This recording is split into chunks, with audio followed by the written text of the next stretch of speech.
नमस्ते. केदार सीकर सनातन संस्कार चॅनलमध्ये आपले सहर्ष स्वागत आहे. आज आपण ऐकणार आहोत BGM-011 म्हणजेच भगवद्गीता मराठी भाष्य पुस्तक वाचन भाग क्रमांक 11. मागच्या 10व्या भागामध्ये आपण 36व्या श्लोकापर्यंत पोहोचलो होतो. आपण दुसरा अध्याय अर्धा पूर्ण केलेला आहे आणि दुसरा अध्याय ज्याचं नाव आहे सांख्ययोग, त्याचे 36 श्लोक आपण मागच्या भागापर्यंत पूर्ण केलेले होते आणि आता ह्या 11व्या भागामध्ये आपण सांख्ययोगाच्या म्हणजेच दुसऱ्या अध्यायाच्या 37व्या श्लोकापासून सुरुवात करणार आहोत. प्रत्यक्ष श्लोक वाचन सुरुवात करण्यापूर्वी परमेश्वराचं ध्यान करूयात, परमात्म्याचं ध्यान करूयात. ओम श्री परमात्मने नमः. शांताकारं भुजगशयनं पद्मनाभं सुरेशं विश्वाधारं गगनसदृशं मेघवर्णं शुभांगं लक्ष्मीकान्तं कमलनयनं योगिभिर्ध्यानगम्यं वन्दे विष्णुं भवभयहरं सर्वलोकैकनाथं. ओम श्री परमात्मने नमः.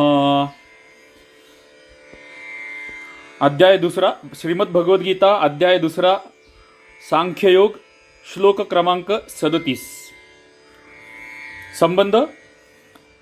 वरील बरीच कारणे दाखवून युद्ध न करण्यात अनेक प्रकारच्या हानी असल्याचे वर्णन केल्यावर भगवंत युद्ध करण्यामध्ये दोन्ही तऱ्हेचे लाभ असल्याचे दाखवित अर्जुनाला युद्धासाठी तयार होण्याची आज्ञा देत आहेत. आता अर्जुनाला युद्धाला तयार करण्यासाठी काय काय लाभ होणार आहेत, त्याचे फायदे काय काय आहेत हे आता भगवंत अर्जुनाला समजावून सांगतायत. 37वा श्लोक. हतो वा प्राप्स्यसि स्वर्गं जित्वा वा भोक्ष्यसे महीम तस्मादुत्तिष्ठ कौन्तेय युद्धाय कृतनिश्चयः. अर्थ, युद्धात तू मारला गेलास तर स्वर्गाला जाशील अथवा युद्धात जिंकलास तर पृथ्वीचे राज्य भोगशील. म्हणून हे अर्जुना, तू युद्धाचा निश्चय करून उभा राहा. 37व्या श्लोकावरचा पहिला प्रश्न. या श्लोकाचा भावार्थ काय? उत्तर. 6व्या श्लोकात अर्जुनाने असे म्हटले आहे की मी युद्ध करणे श्रेष्ठ आहे की न करणे, आणि युद्धात आमचा विजय होईल की आमच्या शत्रूंचा याचा निर्णय मी करू शकत नाही. त्याचे उत्तर देताना भगवंत या वाक्याने युद्ध करता करता मारले जाण्यात किंवा विजय मिळवण्यात या दोन्ही गोष्टीत लाभ दाखवून अर्जुनासाठी युद्धाचे श्रेष्ठत्व असल्याचे सिद्ध करीत आहेत. याचा अभिप्राय असा की युद्धात तुझ्या शत्रूंचा विजय झाला आणि तू मारला गेलास तरीही ही चांगली गोष्ट आहे, कारण युद्धात प्राणत्याग करण्यामुळे तुला स्वर्ग मिळेल आणि जर तू विजय मिळवशील तर पृथ्वीचे राज्यसुख तुला भोगता येईल. म्हणून दोन्ही दृष्टींनी तुझ्यासाठी युद्ध करणे हेच सर्व प्रकारे श्रेष्ठ होय. म्हणून तू युद्धासाठी कंबर कसून तयार हो. पुढचा श्लोक 38वा श्लोक, त्याचा संबंध. वरील श्लोकात भगवंतांनी युद्धाचे फळ हे राज्यसुखाचा किंवा स्वर्गाचा लाभ असे सांगितले आहे, परंतु अर्जुनाने तर प्रथम सांगितले होते की या लोकीचे राज्य ते काय, मी तर त्रैलोक्याच्या राज्यासाठीही आपल्या कुलाचा नाश करू इच्छित नाही. तेव्हा ज्याला राज्यसुखाची आणि स्वर्गाची इच्छा नसेल त्याने कशा प्रकारे युद्ध करायला हवे ही गोष्ट पुढील श्लोकात सांगितली आहे. 38वा श्लोक एक कटाक्ष टाकूया आणि मग वाचूया. सुखदुःखे समे कृत्वा लाभालाभौ जया जयौ ततो युद्धाय युज्यस्व नैवं पापमवाप्स्यसि. अर्थ बघूयात 38व्या श्लोकाचा. जय पराजय, फायदा तोटा, सुख दुःख समान मानून युद्धाला तयार हो. अशा रीतीने युद्ध केलेस तर तुला पाप लागणार नाही. आता युद्ध करण्याचे फायदे अर्जुनाला भगवंत समजावून सांगतायत. मागच्या भागामध्ये आपण ऐकलं होतं की युद्ध न करण्याचे तोटे भगवंतांनी सांगितले होते. आता युद्ध करण्याचे फायदे अर्जुनाला भगवंत सांगतायत. आपण आपल्या जीवनाला हे लावून घ्यायचं आहे, कारण अर्जुनाच्या ठिकाणी आपण स्वतःला ठेवून आपल्या जीवनाला भगवद्गीता लागू करून घेणार आहोत आणि आपल्या स्वभाव दोषांना, आपल्या विकारांना, आपल्यातील वाईट गोष्टींना आपण हे सगळं लावून घ्यायचं आहे. ज्यांच्यावरती ज्या स्वभाव दोषांवरती आपलं प्रेम असतं त्या स्वभाव दोषांशी युद्ध करण्याच्या बाबतीमध्ये आपल्याला ही भगवद्गीता आपल्या जीवनाला लागू करून घ्यायची आहे. त्यामुळे सेम अर्जुनाची जी परिस्थिती आहे तीच परिस्थिती आपली असते आपल्या स्वभाव दोषांच्या बाबतीमध्ये, आणि ती आपल्याला इथे शिकायला मिळते आहे की त्यांच्याशी युद्ध कसं करायचं किंवा का करायला पाहिजे. प्रश्न पहिला. जय पराजय, लाभ हानी आणि सुखदुःख यांना समान मानणे म्हणजे काय आहे? उत्तर. युद्धात होणारा जय पराजय, लाभ हानी आणि सुखदुःख यात कोणत्याही प्रकारची भेदबुद्धी न बाळगणे म्हणजे त्यांच्यामुळे मनात राग द्वेष किंवा हर्षशोक इत्यादी कोणतेही विकार येऊ न देणे म्हणजे या सर्वांना समान समजणे होय. पुढचा प्रश्न, त्यानंतर युद्धासाठी तयार हो या वाक्याचा अभिप्राय काय आहे? उत्तर, या वाक्याद्वारे भगवंतांनी असे दर्शवले आहे की जर तुला राज्यसुख आणि स्वर्गाची इच्छा नसेल तर युद्धात होणारा विषम भाव सर्वथा सोडून वरील प्रकारे युद्धाच्या परिणामात समबुद्धी ठेवून तू युद्ध करायला हवेस. असे युद्ध हे सदा टिकणारी परम शांती देणारे होय. पुढचा प्रश्न, या प्रकारे युद्ध करण्यामुळे तुला पाप लागणार नाही या वाक्याचा उद्देश काय? उत्तर, या वाक्याद्वारे भगवंतांनी अर्जुनाच्या वचनांना उत्तर दिले आहे. अर्जुनाने सांगितले होते की युद्धात स्वजनवध हे महान पापकर्म आहे आणि असे सांगून त्याने युद्ध न करणे योग्य आहे असे सिद्ध केले होते. याचा अर्थ असा की वरील प्रकारे युद्ध केल्यावर तुला कोणत्याही प्रकारचे किंचितही पाप लागणार नाही, म्हणजे तू शुभाशुभ अशा कर्मबंधन रूपी पापातूनही सर्वथा मुक्त होशील. अर्जुनाचे सर्व गैरसमज जे आहेत ते इथं भगवंत दूर करतायत. पुढचा श्लोक क्रमांक 39, त्याचा संबंध. येथवर भगवंतांनी सांख्ययोग सिद्धांताद्वारे व क्षात्र धर्माच्या दृष्टीने युद्धाचे औचित्य सिद्ध करून अर्जुनास नम्रतापूर्वक युद्ध करण्याची आज्ञा केली. आता कर्मयोगाच्या सिद्धांताद्वारे युद्धाचे औचित्य सांगण्यासाठी भगवान कर्मयोगाच्या वर्णनाची प्रस्तावना करीत आहेत. श्लोक क्रमांक 39 एक कटाक्ष टाकून क्षणभर थांबून मग वाचूयात. एषा ते भीता सांख्ये बुद्धिर्योगे त्विमां शृणु बुद्ध्या युक्तो यया पार्थ कर्मबंधम प्रहास्यसि. अर्थ, 39व्या श्लोकाचा अर्थ, हे पार्था, हा विचार तुला ज्ञानयोगाच्या संदर्भात सांगितला आणि आता कर्मयोगाविषयी ऐक.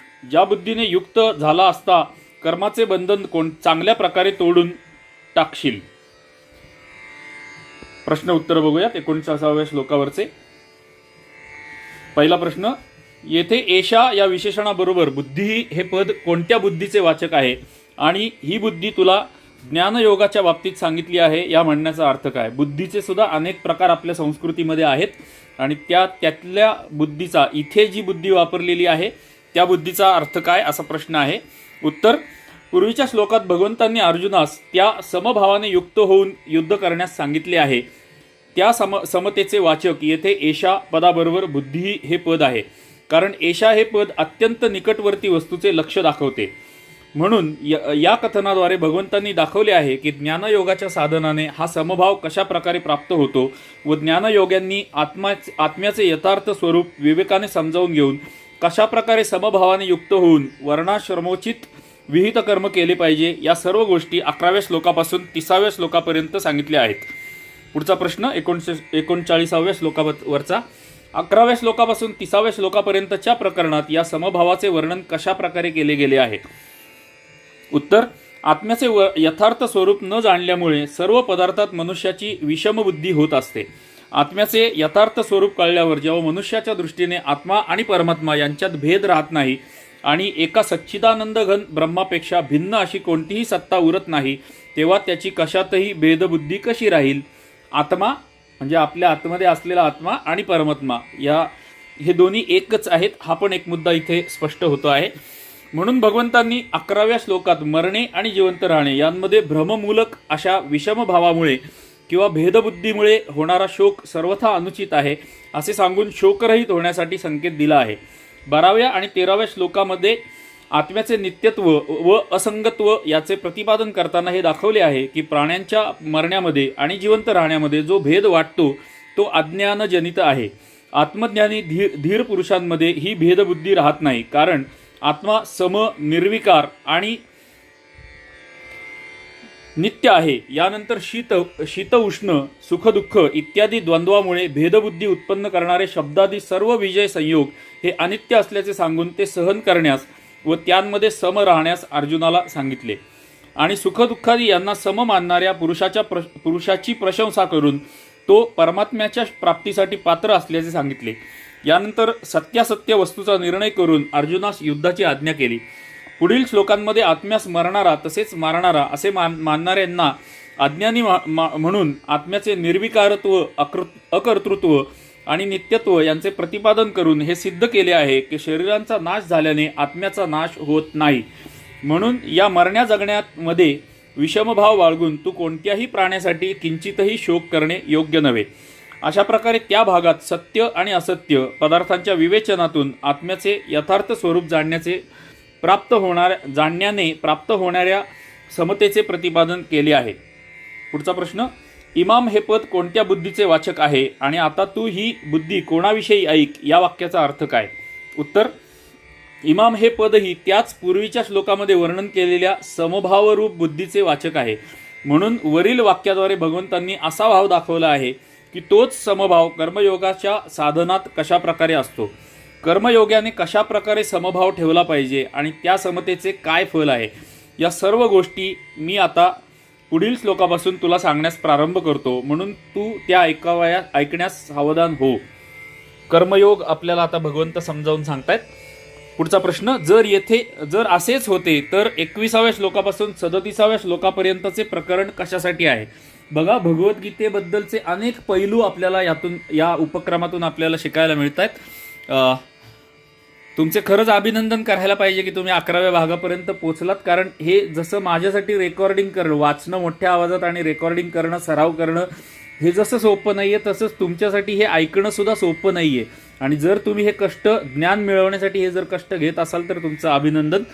सर्वच काही पहिल्याच प्रयत्नात समजलंच पाहिजे असं नाही. थोडं जरी समजलं तरी पुरेसं आहे. हे व्हिडिओ जर तुम्ही वारंवार ऐकलेत, माझ्या प्लेलिस्टला व्हिजिट करून त्या प्लेलिस्टला क्लिक करून जर तुम्ही व्हिडिओ ऐकलेत तर एकामागोमाग सगळे व्हिडिओ आपल्याला ऐकता येतील. आणि मग हळूहळू आपल्याला पुन्हा हे भाग ऐकल्यानंतर जास्तीत जास्त समजायला लागेल असा माझा अनुभव आहे. कारण मी स्वतःच हे सगळं वाचतोय. मलाच वाचताना बरंचसं काही समजत नाहीये, पण मी जेव्हा हे पुन्हा व्हिडिओ ऐकतोय त्यावेळेला मला बरंच काही लक्षात येत जातंय. त्यामुळे पुन्हा ऐकावी ही आपल्याला विनंती आहे.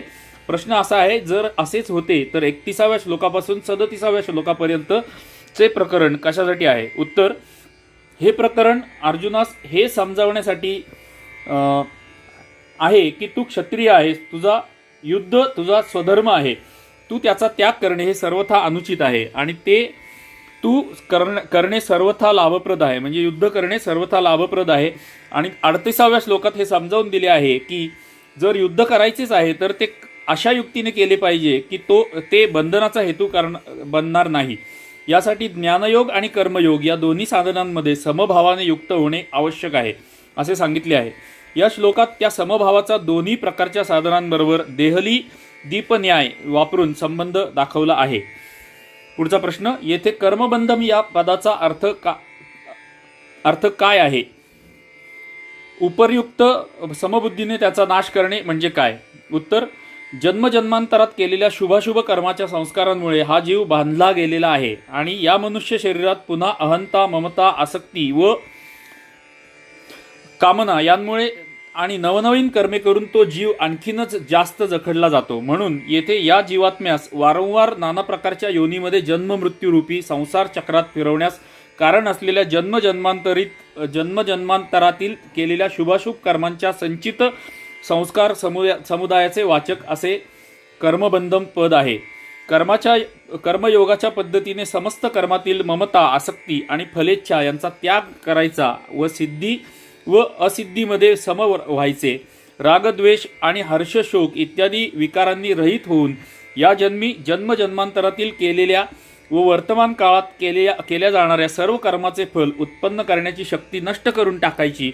म्हणजे त्या कर्मांना भाजलेल्या बीजाप्रमाणे करून टाकायचे. हेच समबुद्धीने कर्मबंधनास सर्वथा नष्ट करून टाकणे होय. जरा अवघड प्रश्न आणि अवघड उत्तर होतं. तुम्हाला जर समजलं नसेल तर हे भाग पुन्हा ऐका किंवा थोडासा व्हिडिओ मागे घेऊन तुम्ही ऐकू शकता. मी जे नेहमी म्हणत असतो, यूट्यूबमध्ये व्हिडिओचा वेग म्हणजे स्पीड कमी जास्त करून ऐकण्याची सोय असते, ती शोधून काढा आणि तुमच्या सोयीप्रमाणे या व्हिडिओचा स्पीड कमी किंवा जास्त करून तुम्ही ऐकू शकता. पुन्हा मागे घेऊन ऐकू शकता आणि व्हिडिओ रिपीट सुद्धा ऐकू शकता. माझ्या वाचण्याचा स्पीड मला समजतो, त्या माझ्या सोयीप्रमाणे मी वाचत आहे. तुमच्यासाठी यूट्यूबने सोय केलेली आहे. पुढचा श्लोक 40वा श्लोक. संबंध. अशा प्रकारे कर्मयोगाच्या वर्णनाची प्रस्तावना करून आता भगवंत त्याचे रहस्यपूर्ण महत्त्व सांगत आहेत. 40वा श्लोक, त्याच्यावर एक कटाक्ष टाकूयात आणि मग वाचूयात.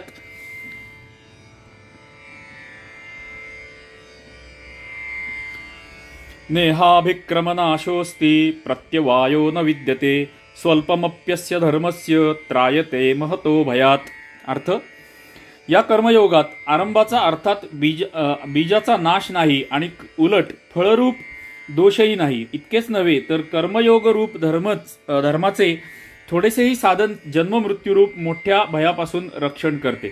आता आपण कर्मयोग शिकतो आहोत, भगवद्गीतेमधला कर्मयोग शिकतो आहोत. जर तुम्हाला आवश्यक वाटलं तर तुम्ही नोट्स सुद्धा काढू शकता. भविष्यामध्ये या ज्ञानाचा खूप उपयोग होणार आहे आणि आपलं जीवन सुखी करून घेण्यासाठी या ज्ञानाचा खूप उपयोग होणार आहे. प्रश्न पहिला 40व्या श्लोकावरचा, या कर्मयोगात आरंभाचा नाश नाही या म्हणण्याचा अभिप्राय काय आहे? उत्तर, याद्वारे हे दर्शवले आहे की जर मनुष्याने या कर्मयोगाच्या साधनांचा आरंभ करून ते पूर्ण होण्यासाठी मध्येच सोडून दिले तरी ज्या प्रकारे शेती करणाऱ्या मनुष्याच्या शेतात बी पेरून त्यांचे रक्षण न केले तर किंवा त्याला पाणी न दिले तर ते बी नष्ट होते, त्याप्रकारे या कर्मयोगाच्या आरंभाचा नाश होत नाही. त्याचे संस्कार साधकाच्या अंतःकरणात राहतात आणि ते साधकाला दुसऱ्या जन्मात जबरदस्तीने साधन करण्यास भाग पाडतात. अत्यंत महत्त्वाची माहिती आहे. त्यांचा विनाश होत नाही म्हणून भगवंतांनी कर्मयोगास सत असे म्हटले आहे. म्हणजे कर्मयोग जर आपण ह्या जन्मामध्ये केला तर ह्या जन्मामध्ये जरी आपण तो अर्धवट सोडून दिला तरी सुद्धा त्याचा आपल्याला फायदा पुढच्या जन्मामध्ये सुद्धा होऊ शकतो. हे भगवंत आपल्याला समजावून सांगतायत. पुढचा प्रश्न, यात प्रत्यवाय म्हणजे विपरीत फलरूपी दोषही नाही या म्हणण्याचा भावार्थ काय आहे? उत्तर, याद्वारे असे दर्शवले आहे की जेथे कामनायुक्त कर्म असते तेथेच त्याच्या चांगल्या वाईट फळाची शक्यता असते. या कर्मयोगात कामनेचा पूर्णतः अभाव आहे म्हणून यात प्रत्यवाय म्हणजे विपरीत फलही नसते. कर्मयोगामध्ये कामना नाहीये, हे खूप महत्त्वाचा मुद्दा आहे. कामना नाहीये त्यामुळे ह्याला फल नाहीये असं भगवंत आपल्याला सांगतायत. फलच नाहीये त्यामुळे चांगलं आणि वाईट फळ याचा प्रश्नच येत नाही असं ते आपल्याला समजावून सांगतायत. पुढे ते म्हणतात, सकाम भावामुळे हे देव, पितृ, मनुष्य इत्यादींच्या सेवेमध्ये एखाद्या कारणामुळे चूक झाल्यास ते रुष्ट झाल्यामुळे साधकाचे अनिष्ट होऊ शकते. परंतु स्वार्थरहित यज्ञ, दान, तप, सेवा इत्यादी कर्मांचे पालन करण्यास चूक झाल्यावरही त्याचे विपरीत फलरूपी अनिष्ट होत नाही. अथवा ज्याप्रमाणे रोगनाशासाठी घेतलेले औषध अनुकूल नसल्यास ते रोगनाशक न होता रोग वाढवणारे ठरते त्याप्रमाणे या कर्मयोगाच्या साधनाचा विपरीत परिणाम होत नाही. म्हणजे जरी ते पूर्ण न झाल्याने या जन्मी साधकाला परमपदाची प्राप्ती करून देऊ शकले नाही तरीही त्याचे पालन करणाऱ्या मनुष्याला पूर्वकृत पापांच्या फलस्वरूप अथवा या जन्मी होणाऱ्या अनुषंगिक हिंसादींच्या फलस्वरूप तीर्थक योनी किंवा नरकांचा भोग घ्यावा लागत नाही आणि आपल्या पूर्वकृत शुभकर्माचे फल म्हणून या लोकीच्या किंवा परलोकीच्या सुखभोगापासून वंचितही राहावे लागत नाही.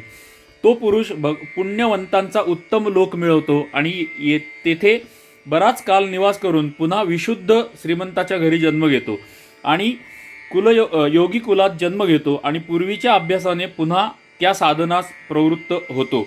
म्हणजे पुन्हा तोच मुद्दा, वेगवेगळे मुद्दे, वेगवेगळे अँगल्स आपल्याला परमेश्वर समजावून सांगतायत की कर्मयोग, तुम्ही कर्म निस्वार्थीपणाने फलाची अपेक्षा न करत जर तुम्ही कर्म करत राहिलात, जो कोणचा तुमचा धर्म आहे त्या स्वधर्मालाचं आचरण तुम्ही करत राहिलात तर तुम्हाला या जन्मात नाही तर पुढच्या जन्मात तर नक्की फल मिळणार आहे त्याचं.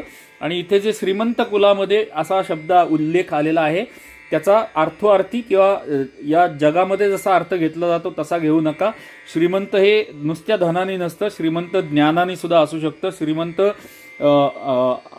आध्यात्मिकतेमध्ये सुद्धा असू शकतं. त्यामुळे त्या अर्थाने सुद्धा श्रीमंत या शब्दाचा अर्थ आपण घेऊ शकतो. पुढचा प्रश्न या श्लोकावरचा, प्रत्यवायो न विद्यते याचा अर्थ कर्मयोगात विघ्न, बाधा व अडचणी येत नाहीत असा अर्थ घेण्यास काय हरकत आहे? उत्तर, पूर्वजन्माच्या पापांमुळे, विषयभोगांमुळे व प्रमादी विषयी आणि नास्तिक पुरुषाची संगत लाभल्यामुळे साधनात विघ्न व बाधा व अडचणी येऊ शकतील परंतु निष्काम कर्माचा परिणाम वाईट नसतो. म्हणून विपरीत फलरूपी दोष नसतो हाच अर्थ घेणे योग्य आहे. पुढचा प्रश्न, अस्य या विशेषणाबरोबर धर्मस्य हे पद येथे कशाचे वाचक आहे? उत्तर, पूर्वीच्या श्लोकात योग या नावाने ज्याचे वर्णन केले गेले आहे त्याच कर्मयोगासाठी येथे योग असे म्हटले आहे. पुढचा प्रश्न, कर्मयोग कशास म्हणतात? महत्त्वाचा प्रश्न. उत्तर, शास्त्रविहित उत्तम क्रियेचे नाव कर्म आहे. शास्त्रविहित उत्तम क्रियेचे नाव कर्म आहे. आणि समभावाचे नाव योग आहे. समभावाचे नाव योग आहे. म्हणून ममता, आसक्ती, कामक्रोध आणि लोभमोह इत्यादींनी रहित होऊन समतापूर्वक आपला वर्ण, आश्रम, स्वभाव आणि परिस्थितीप्रमाणे जे शास्त्रविहित कर्तव्य कर्माचे आचरण करायचे आहे तोच कर्मयोग होय. कर्मयोगाची व्याख्या किंवा कर्मयोग म्हणजे काय हे आपल्याला इथे समजावून सांगितलं. यालाच समत्वयोग, बुद्धियोग, तदर्थ कर्म, मदर्थ कर्म आणि सत्कर्म असेही म्हणतात. सत्कर्म नावाचा शब्द त्यांनी वापरला इथे. कर्मयोगासाठी सत्कर्म शब्द आपल्यासाठी समजण्यासाठी खूप सोपा आहे. माझी एक सुंदर संकल्पना आहे की परमेश्वराची इच्छा ओळखायची कशी. थोडक्यात जर सांगायचं म्हटलं तर मी एक संज्ञा वापरतो की सदाचार नावाचा शब्द आपल्या मनामध्ये अदृश्य रूपी कुठेतरी लिहून ठेवा आणि जे काही कर्म तुम्ही करत आहात, जे काही बोलता आहात, कृती करत आहात ते त्या सदाचार या सदराखाली बसतं का तुम्ही स्वतःच तपासून बघा.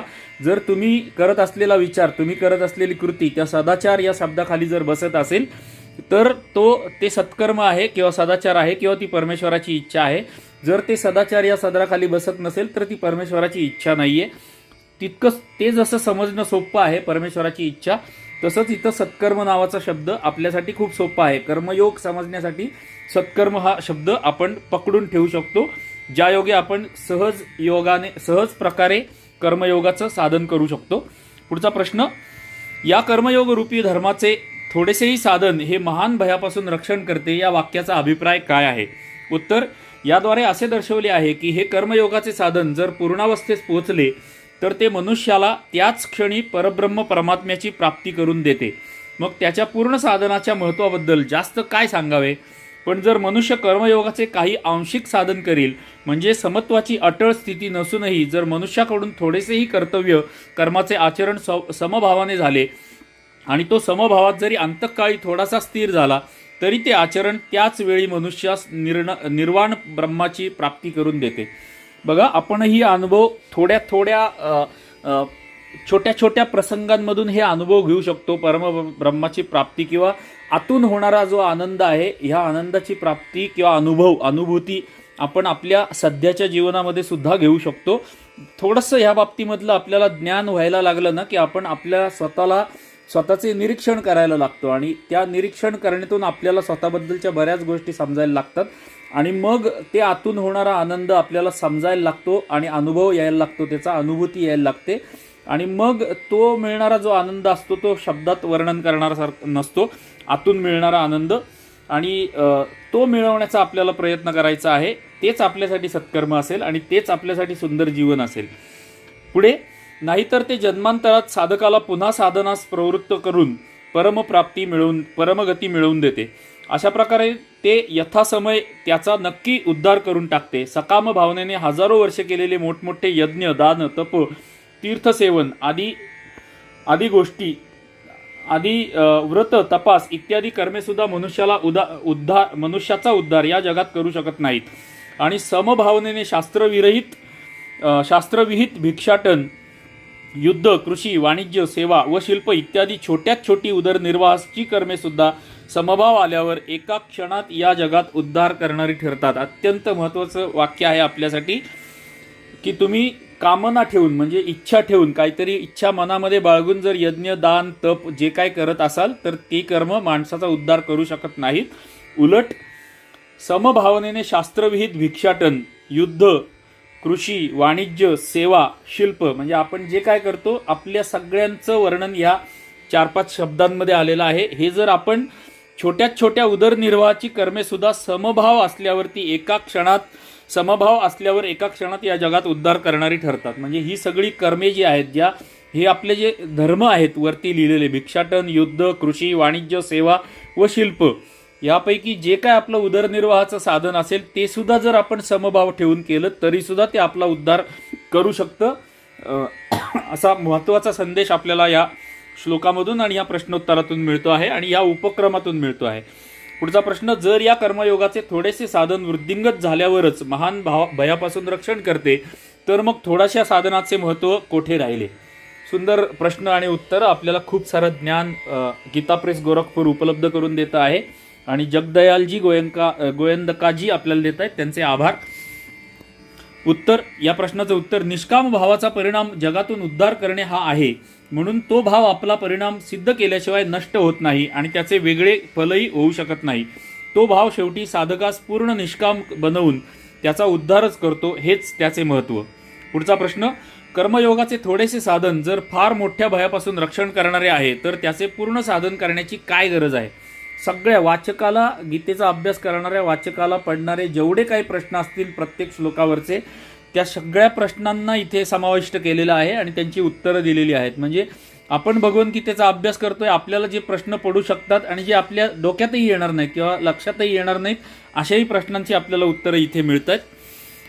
उत्तर, थोडेसे साधनही रक्षण करणारे आहे यामध्ये कोणताही संदेह नाही, परंतु त्यास काळवेळेचा नेम नाही. कोणास ठाऊक ते या जन्मी उद्धार करील किंवा जन्मांतरात किंवा केव्हा तरी, कारण ते साधन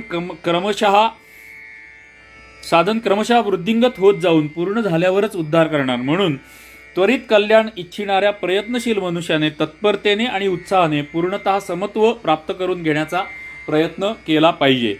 पुढचा प्रश्न, महान भय कशास म्हणतात आणि त्याच्यापासून रक्षण करायचे म्हणजे काय? उत्तर, जीवांना सर्वात अधिक भय मृत्यूपासून असते, म्हणून अनंत काळ पुनः पुन्हा जन्म घेत राहणे व मरत राहणे हेच महान भय होय. याच जन्म मृत्यूरूपी महान भयास भगवंतांनी पुढे मृत्यू संसार सागर या नावाने संबोधले आहे. म्हणजे आपल्यासाठी सगळ्यात मोठी भीती कुठली असणार आहे तर जन्म आणि मृत्यू या सायकलमध्ये, या चक्रामध्ये अडकणे, मृत्यूचं. आत्ता आपण जिवंत आहोत, आपल्याला मृत्यूचं भय आहे, मृत्यूनंतर पुन्हा जन्माचं भय आहे, पुन्हा मृत्यूचं भय आहे. या चक्राची भीती जी आहे ती माणसासाठी असणारी, मनुष्यासाठी असणारी सगळ्यात मोठी भीती आहे असं ते आपल्याला समजावून सांगतायत. पुढे ते मृत्यू संसार सागर या नावाने 7व्या अध्यायाच्या 12व्या श्लोकामध्ये याचा उल्लेख येणार आहे. ज्याप्रमाणे समुद्रात अनंत लाटा असतात त्याप्रमाणे प्रपंचरूपी संसार समुद्रातही जन्ममृत्यूच्या अनंत लाटा उठत असतात आणि शांत होत असतात. समुद्राच्या लाटा कदाचित मोजताही येतील, परंतु जोपर्यंत परमात्म्याच्या तत्वाचे पदार्थ ज्ञान होत नाही तोपर्यंत किती वेळा मरावे लागेल याची गणना कोणासही करता येणार नाही. अशा या मृत्यूरूपी संसार समुद्रास पार करणे, जन्ममृत्यूपासून कायमची सुटका करून या प्रपंचाच्या सर्वथा पलीकडे असलेल्या सच्चिदानंद घन ब्रह्माशी जीवाची भेट घडवणे म्हणजेच महान भयापासून रक्षण करणे होय. या प्रपंचाच्या सर्वथा पलीकडे असलेल्या सच्चिदानंद घन ब्रह्माशी जीवाची भेट घडवणे म्हणजेच महान भयापासून रक्षण करणे होय. पुढचा श्लोक घेऊयात, 41वा श्लोक.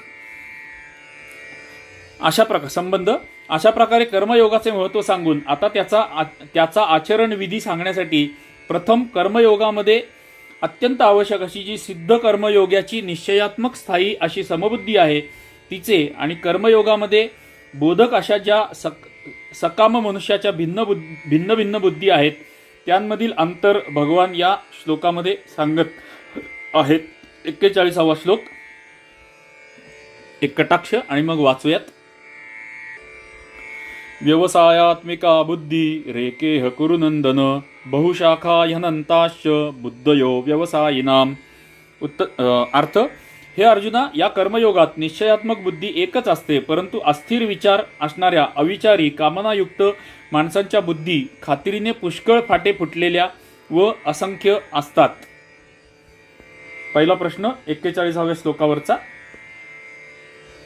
व्यवसायात्मिका या विशेषणाबरोबर बुद्धी हे पद येथे कोणत्या बुद्धीचे वाचक आहे आणि ती एकच आहे या म्हणण्यामागे कोणता भाव आहे? उत्तर, ज्या बुद्धीचे स्वरूप अचल आणि स्थिर असा निश्चयच आहे. 39व्या श्लोकात ज्या बुद्धीने युक्त असण्याचे फळ कर्मबंधनातून सुटका होणे असे सांगितले आहे त्या स्थायी समभाव रूप निश्चयात्मक बुद्धीचे वाचक येथे व्यवसायात्मिका विशेषणाबरोबर बुद्धी हे पद वापरलेले आहे. कारण या प्रकरणात निरनिराळ्या ठिकाणी याच अर्थाने बुद्धी ही या शब्दाचा उपयोग झालेला आहे. ती बुद्धी एकच आहे असे म्हणून हा भाव दर्शवला आहे की तिच्यामध्ये फक्त एकच सच्चिदानंद परमात्म्याचाच निश्चय असतो. नाना प्रकारचे भोग व त्यांच्या प्राप्तीच्या उपायांना या निश्चयात स्थान नसते. यालाच स्थिरबुद्धी आणि समबुद्धी असे सुद्धा म्हणतात. पुढचा प्रश्न, अव्यवसायीनाम हे पद कोणत्या मनुष्याचे वाचक आहे आणि त्याच्या बुद्धी या फाटे फुटलेल्या व अनंत असल्याचे सांगण्याचा अभिप्राय काय आहे?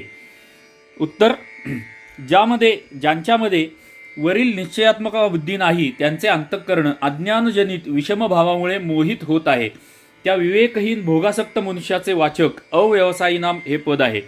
त्यांच्या बुद्धी बऱ्याच प्रकारच्या आणि अनंत असल्याचे सांगून हे दाखवले आहे की सकाम भावनेने यज्ञादी कर्मे करणाऱ्या मनुष्यांचे भिन्न भिन्न उद्देश असतात. कोणी मनुष्य कोणत्या तरी भोगाच्या प्राप्तीसाठी कोण्या एका प्रकारचे कर्म करतो, तर दुसरा त्यापेक्षा भिन्न अशा दुसऱ्या प्रकारच्या भोगांच्या प्राप्तीसाठी दुसऱ्या प्रकारचे कर्म करतो. याशिवाय ती माणसे कोण्या एका उद्देशाने केल्या जाणाऱ्या कर्मांमध्येही अनेक प्रकारांच्या भोगांची इच्छा करीत असतात आणि जगातील सर्व पदार्थांविषयी आणि घटनांविषयी विषमभाव बाळगतात. कुणाला प्रिय समजतात आणि कोणास अप्रिय समजतात. एकाच पदार्थाच्या काही अंशांना प्रिय मानतात तर काही अंशांना अप्रिय समजतात. अशा प्रकारे जगातील सर्व पदार्थांमध्ये, व्यक्तींमध्ये आणि घटनांमध्ये त्यांची अनेक प्रकारांनी विषमबुद्धी असते आणि तिचे अनंत भेद असतात. आता हे जे आपल्याला सांगितलं, निगेटिव्ह साईड सांगितली, हे आपल्याला करायचं नाही. यातनं आपल्याला पॉझिटिव्ह सकारात्मक संदेश घ्यायचा आहे. पुढचा श्लोक 42वा श्लोक आणि त्याचा संबंध पहिल्यांदा.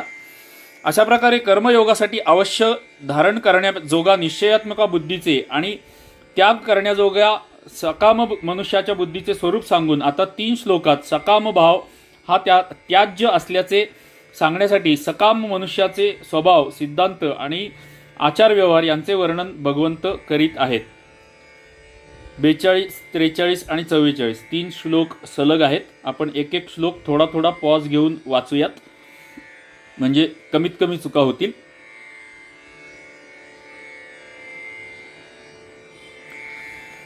यामिमां पुष्पितां वाचं प्रवदन्त्यविपश्चितः वेदवादरताः पार्थ नान्यदस्तीति वादिनः कामात्मानः स्वर्गपरा जन्मकर्मफलप्रदां क्रियाविशेषबहुलां भोगैश्वर्यगतिं प्रति भोगैश्वर्यप्रसक्तानां तयापहृतचेतसां व्यवसायात्मिका बुद्धिः समाधौ न विधीयते. अर्थ आता 3 श्लोकांचा एकत्र अर्थ आहे. 42, 43, 44.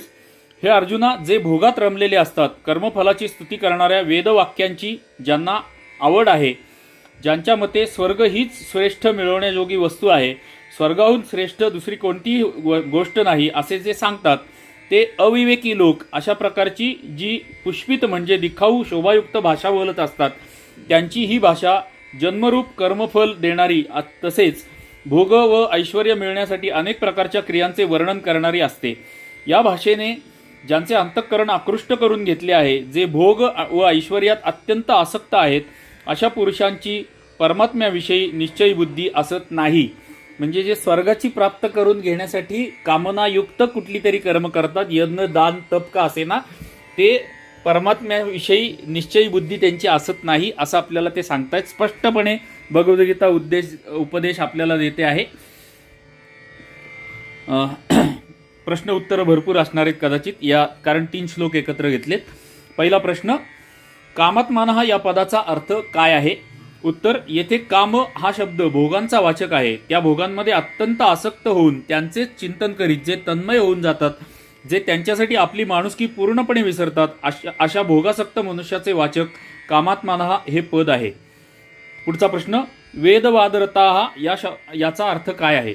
उत्तर, वेदांमध्ये या लोकीचे व परलोकीचे भोग प्राप्त होण्यासाठी अनेक प्रकारच्या भिन्न भिन्न काम्य कर्माचे विधान सांगितले आहे आणि त्या कर्माची भिन्न भिन्न फले सांगितली आहेत. वेदांच्या त्या वचनांमध्ये आणि त्यांच्याद्वारे सांगितलेल्या फलरूप भोगांविषयी ज्यांना अत्यंत आसक्ती आहे, त्या मनुष्याचे वाचक येथे वेदवादरता हे पद आहे. वेदांमध्ये संसारात वैराग्य उत्पन्न करणारी आणि परमात्म्याच्या यथार्थ स्वरूपाचे प्रतिपादन करणारी जी वचने आहेत, त्यांच्याबद्दल प्रेम बाळगणाऱ्या मनुष्याचे वाचक वेदवादरता हे पद नाही. कारण त्या वचनांबद्दल जे प्रेम बाळगणारे आणि ती जाणणारे आहेत, ते असे म्हणत नाहीत की स्वर्गप्राप्ती हाच परमपुरुषार्थ आहे, त्यापेक्षा मोठे काहीच नाही. म्हणून येथे वेदवादरतः हे पद त्याच माणसांचे वाचक आहे की ज्यांना हे रहस्य ठाऊक नाही की सर्व वेदांचा वास्तविक अभिप्राय परमात्म्याच्या स्वरूपाचे प्रतिपादन करणे हाच आहे. वेदांच्या द्वारे जाणण्याजोगा एक परमेश्वरच आहे आणि हे रहस्य न जाणण्यामुळेच ते लोक वेदोक्त सकाम कर्मे आणि त्यांची फळे यांमध्ये आसक्त होत असतात. सुंदर ज्ञान आपल्याला मिळतं आहे. पुढचा प्रश्न, स्वर्गपराहा या पदाचा अर्थ काय आहे? उत्तर, जे स्वर्गासच परम प्राप्य वस्तू मानतात, ज्यांच्या बुद्धीला स्वर्गापेक्षा मोठी मिळवण्याजोगी कोणतीच वस्तू वाटत नाही, त्यामुळे जे परमात्म्याच्या प्राप्तीच्या साधनांपासून विनमुख राहतात, त्यांचे वाचक स्वर्गपराहा हे पद आहे. म्हणजे स्वर्गाला परमात्मा प्राप्तीपेक्षा जास्त स्वर्गाला महत्त्व देणारे जे लोक आहेत त्यांच्यासाठी स्वर्गपराहा हे पद वापरलेले आहे. पुढचा प्रश्न, येथे नान्यदस्तीतिवादिनः या पदाचा विशेषणाचा भावार्थ कोणता? उत्तर, जे अविवेकी लोक भोगांमध्येच पडून राहतात त्यांच्या दृष्टीने स्त्री, पुत्र, धन, मान, मोठेपणा, प्रतिष्ठा इत्यादी, तसेच या लोकीचे सुख व स्वर्गादी परलोकीचे सुख यांच्या शिवाय ज्याची प्राप्ती करून घेण्यासाठी प्रयत्न करावेत अशी मोक्षादी कोणतीच वस्तू नसते. स्वर्गप्राप्तीलाच ते सर्वोच्च परमध्येय मानतात आणि वेदांचे तात्पर्यही ते हेच आहे असे समजतात. म्हणून ते याच सिद्धांताचे कथन व प्रचारही करतात. हाच भाव नान्यदस्तीतिवादिनः या विशेषणाने व्यक्त केलेला आहे. पुढचा प्रश्न, अशा मनुष्यांना अविपश्चितः म्हणजे विवेकहीन म्हणण्याचा भाव कोणता? उत्तर, त्यांना विवेकहीन म्हणून भगवंतांनी असे दर्शवले आहे की जर त्यांनी सत्यासत्य वस्तूचे विवेचन करून आपले कर्तव्य ठरवले असते तर ते अशा प्रकारे भोगांमध्ये लिप्त झाले नसते. म्हणून माणसांनी विवेकपूर्वक आपल्या कर्तव्याचा निर्णय करायला हवा. विवेकपूर्वक, मी मागाशी तुम्हाला जे सदाचाराचं उदाहरण दिलं तिथे विवेक कामाला येतो. स्वतःचा विवेक वापरून आपल्या कर्तव्य काय आहे, आपला धर्म काय आहे याचा निर्णय करायला हवा. पुढचा प्रश्न, वाचमच्या बरोबर इमाम आणि याम आणि पुष्पिताम ही विशेषणे लावून कोणता तात्पर्यार्थ दाखवला आहे? उत्तर, इमाम आणि याम विशेषणांनी हा तात्पर्यार्थ दाखवला आहे की स्वतःला मोठे विद्वान समजणारी माणसे अशी जी माणसे दुसऱ्यांना असे म्हणतात की स्वर्गातील भोगांच्या पेक्षा मोठे दुसरे काहीही नाही आणि जन्मरूपी कर्मफल देणाऱ्या ज्या वेदवाणीचे ती माणसे वर्णन करतात तीच वाणी त्यांच्या आणि त्यांचा उपदेश ऐकणाऱ्यांच्या चित्ताचे हरण करणारी असते. आणि पुष्पिताम या विशेषणाने असे दाखवले आहे की ज्या वाणीला जरी खऱ्या अर्थी विशेष महत्त्व नसते आणि ती वाणी नाशवंत भोगातील नाममात्र क्षणिक सुखाचेच वर्णन करते, तरी ती पलाश पुष्पाप्रमाणे वरून फार रमणीय आणि सुंदर असते. यामुळे सांसारिक माणसे तिच्या प्रलोभनास सापडतात. पुढचा प्रश्न, येथे व्यवसायात्मिका या विशेषणाबरोबर बुद्धी हे पद कशाचे वाचक आहे आणि समाधीचा अर्थ परमात्मा असा कसा केला गेला आहे आणि ज्याचे चित्त वरील फुलोराच्या वाणीने हरण केले गेले आहे आणि जे भोग व ऐश्वर्य यांच्यामध्ये अत्यंत आसक्त आहेत त्या पुरुषांची परमात्म्यामध्ये निश्चयात्मिका बुद्धी असते या म्हणण्याचा अर्थ काय? उत्तर, 41व्या श्लोकात जिची लक्षणे सांगितली आहेत त्याच निश्चयात्मिका बुद्धीचे वाचक येथे व्यवसायात्मिका या विशेषणाबरोबर बुद्धी हे पद आले आहे. समाधीयते अस्मिन् बुद्धिः इति समाधीः या व्युत्पत्तीप्रमाणे येथे समाधीचा अर्थ परमात्मा असा केला आहे आणि वरील वाक्याने असे दाखवून दिले आहे की त्या माणसाचे चित्त भोग आणि ऐश्वर्य यामध्ये आसक्त झाल्यामुळे ते चित्त प्रत्येक वेळी अत्यंत चंचल असते. ती माणसे अत्यंत स्वार्थपरायण असतात. म्हणून परमात्म्यामध्ये त्यांची अढळ व स्थिर निश्चयाची बुद्धी नसते. 45वा श्लोक एक कटाक्ष टाकून मग वाचूयात.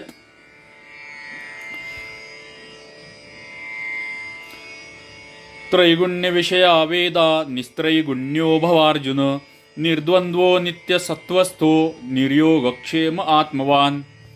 अर्थ बघूयात. 45व्या श्लोकाचा अर्थ आहे, हे अर्जुना, वेद वर सांगितल्याप्रमाणे तिन्ही गुणांची कार्य असणारे सर्व भोग आणि त्यांची साधने सांगणारे आहेत. म्हणून तू जे भोग व त्यांच्या साधनांच्या बाबतीत आसक्ती बाळगू नकोस. तसेच सुखदुःखादी द्वंद्वांनी रहित नित्यवस्तू असणाऱ्या परमात्म्याच्या स्थित योगक्षेमाची इच्छा न बाळगता आणि अंतःकरणाला ताब्यात ठेवणारा हो. पहिला प्रश्न 45व्या श्लोकावरचा पहिला प्रश्न.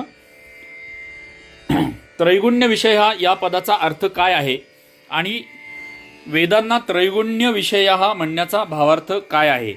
उत्तर, सत्व रज आणि तम या तिन्ही गुणांच्या कार्यास त्रैगुण्य म्हणतात. सत्व रज आणि तम या तिन्ही गुणांच्या कार्यास त्रैगुण्य म्हणतात. म्हणून सर्व भोग आणि ऐश्वर्यमय पदार्थांचे आणि त्यांच्या प्राप्तीचे उपाय असलेल्या सर्व कर्मांचा वाचक येथे त्रैगुण्य हा शब्द आहे. त्या सर्वांचे अंग प्रत्यंगासहित ज्यात वर्णन आहे त्याला त्रैगुण्य विषय हा असे म्हणतात. येथे वेदांमध्ये कर्मकांडाचे वर्णन अधिक असल्यामुळे वेद त्रैगुण्य विषयक आहेत.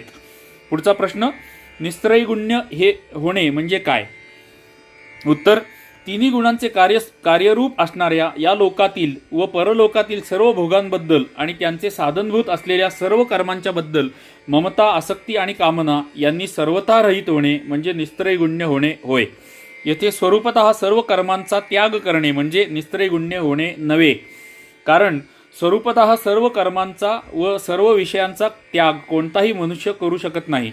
शरीर हे 3 गुणांचेच कार्य आहे, त्याचा त्याग होतच नाही. म्हणून असेच समजले पाहिजे की शरीरामधील आणि त्यांच्याद्वारे केल्या जाणाऱ्या कर्मांमधील व त्यांचे फलरूप असलेल्या सर्व भोगांमधील अहंता, ममता, आसक्ती व कामना यांनी रहित होणे म्हणजेच येथे निस्त्रैगुण्य होय.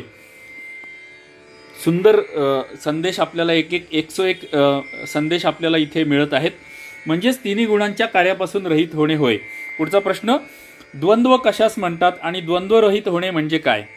सुखदुःख, लाभहानी, कीर्ती अपकीर्ती, मान अपमान, अनुकूल प्रतिकूल इत्यादी परस्पर विरोधी अशा दुय्यम पदार्थांचे नाव द्वंद्व होय. आणि या सर्वांच्या संयोगामध्ये वियोगामध्ये नेहमी सम राहणे, त्यांच्याद्वारे विचलित किंवा मोहित न होणे म्हणजे हर्ष, शोक, आसक्ती, द्वेष इत्यादींच्या पासून रहित होणे म्हणजेच द्वंद्वापासून रहित होणे होय. पुढचा प्रश्न, नित्यसत्व म्हणजे काय आणि त्यात स्थित होणे म्हणजे काय? उत्तर, सच्चिदानंद परमात्मा हाच नित्यसत्व सत्य वस्तू आहे. म्हणून नित्य, अविनाशी, सर्वज्ञ, परमपुरुष अशा परमेश्वराच्या स्वरूपाचे नित्य निरंतर चिंतन करीत त्यामध्ये आढळ भावनेने स्थित राहणे म्हणजेच नित्य वस्तूमध्ये स्थित होणे होय. पुढचा प्रश्न, नित्यसत्वस्थ याचा अर्थ जर निरंतर सत्वगुणात स्थित राहणे असा मानला तर काय हानी आहे? उत्तर, असा अर्थही होऊ शकतो. त्यात कोणत्याही प्रकारची हानी नाही, परंतु वरील अर्थामध्ये अधिक चांगला भाव आहे. कारण कर्मयोगाचा अंतिम परिणाम सर्व गुणांच्या पलीकडे जाऊन परमात्म्यास प्राप्त करणे हा आहे असे सांगितले आहे. पुढचा प्रश्न,